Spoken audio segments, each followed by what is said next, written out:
In April of 2003, I found myself in a fighting hole facing north along Highway 7, the main avenue of approach for American forces during the early days of the Iraqi invasion. We had just survived the first major contact of the war in a place called Nasiriyah, where we'd been ambushed, and we started taking heavy casualties. We were able to fight through the city and set up a defensive perimeter north of the city and dug in. My men and I were tired, we were hungry, and we were scared. Southern Iraq at the time was one of the poorest places in the world.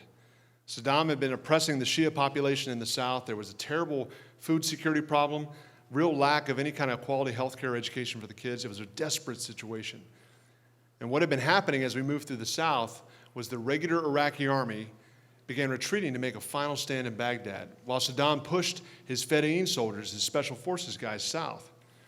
And they were going hut to hut in these rural villages, coercing these poor farmers to fight us. Basically saying, look, your children are dying right in front of you. If you pick up this weapon and go fight these guys 10 miles south of here, we'll drop a bag of rice off here every couple of weeks. And we were fighting these guys by the hundreds and thousands in the early days of the war. So as I looked out over my guys as we dug in, it was about 5 in the morning, and I knew as the sun came up, they were going to start shooting at us again. So I started walking the lines to check on my guys.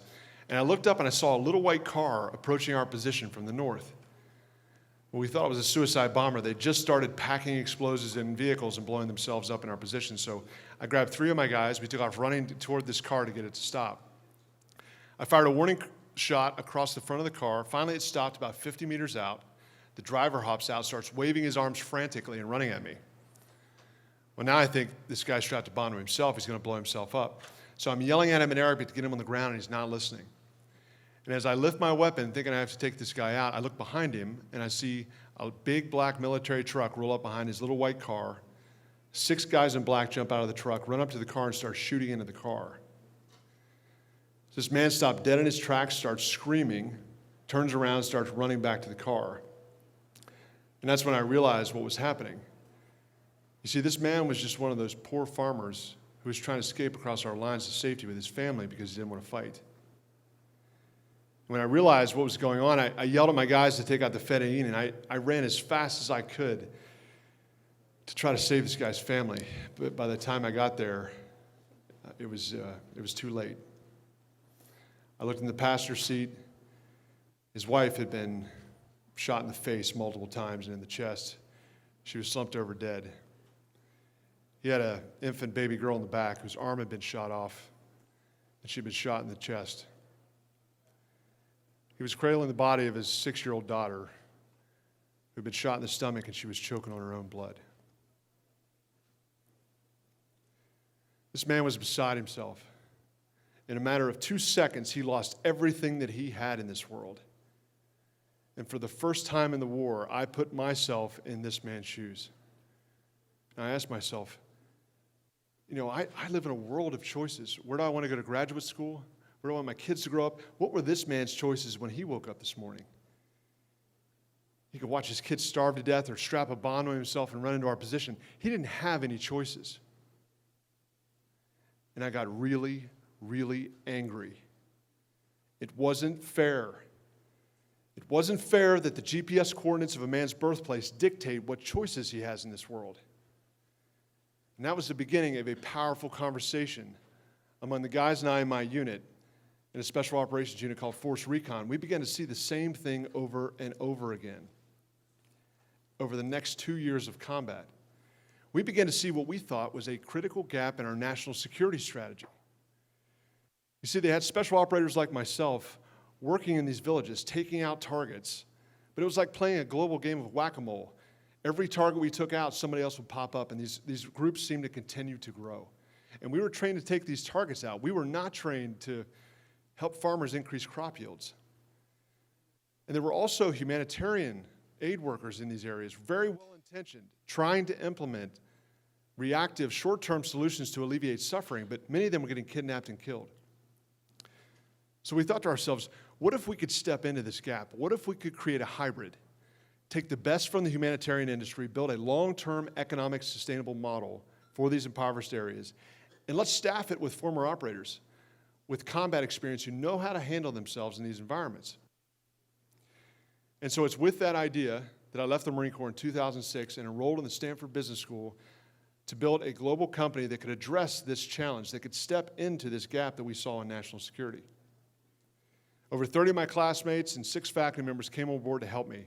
And in September of 2008, we launched the pilot project of Nuru International, a new approach, proactive approach to eradicating extreme poverty in these vulnerable communities of conflict states as a way to provide meaningful choices as alternatives to supporting and joining violent extremist groups. Over the last 7 years, I've been living in these villages, building and testing this model. And now I'm excited to say it's working. We've empowered over 85,000 people out of extreme poverty now. But this early success is not what I'm most excited about. What I'm most excited about is where we're going. Because now we're getting ready to scale this up globally and take it to conflict states around the world to help disrupt some of the worst violent extremist groups out there. You see, for this problem, to win against violent extremism, we have to be proactive. Our nation must prioritize proactive development as a critical component of our national security strategy. Look, I'm a warfighter. I understand how we resource DoD, our military. America must lead in development as we lead in warfighting. And we must contribute. We must be able to bridge the gap between the aid community and the military community by developing a deeper understanding of one another, how the other side works. And it's in that spirit that I want to now introduce back to the stage the CEO of Linking the World, Mina Chang. You've heard now 2 seemingly very different perspectives, first from the humanitarian, then from the military. You've heard us discuss this global challenge that our nation faces, that we're trying to address the new threats of today with outdated strategies. A humanitarian aid industry continuing to be reactive with short-term solutions. A military trying to design and implement programs well outside its area of expertise. And a critical gap in coordination, collaboration, trust, and unity of effort between the 2 sides. I recognize some of you here, humanitarians, military. Who are you? Well, I can hear you. I recognize that many of you have seen the front lines of this war firsthand. Thank you. We've seen the state of our world. We understand our role in it and why America must lead.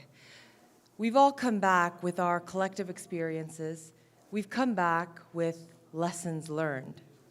But lessons aren't truly learned until they're put into practice, until they're integrated into real tactical solutions. I'm excited to announce that our organizations have partnered to do just that.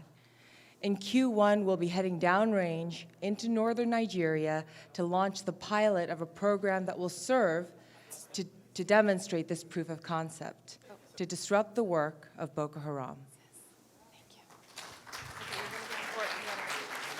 And now, for the first time, thanks to Linking the World's unique capabilities in data analytics and predictive modeling tools, we're going to be able to identify those communities most at risk of falling to extremism. And then we're going to be able to isolate the root causes and contributors by combining those data analytics with real-time dynamic data from the ground. Okay, taking the insights from that data, Nuru will be the implementers on the ground. Together with local leaders, they'll co-create highly targeted, sustainable programs that address those root causes of instability to build resiliency before these extremist groups can get to them. We have brave men and women from all sectors willing to serve on the front lines of this fight. They've seen the state of the world. They understand why America must lead. For all of those that have made the gains before us, for those that have sacrificed it all, and for those that are willing to go out there and do the work that needs to be done, we owe it to them to do our part here. Create the policies, the legislation that support the work that we know need to be scaled. What are we going to do? Build more walls or build more bridges? We're calling on those of you in this room, key leadership, leaders of our nation, to join us in integrating proactive development into our national security strategy. Thank you.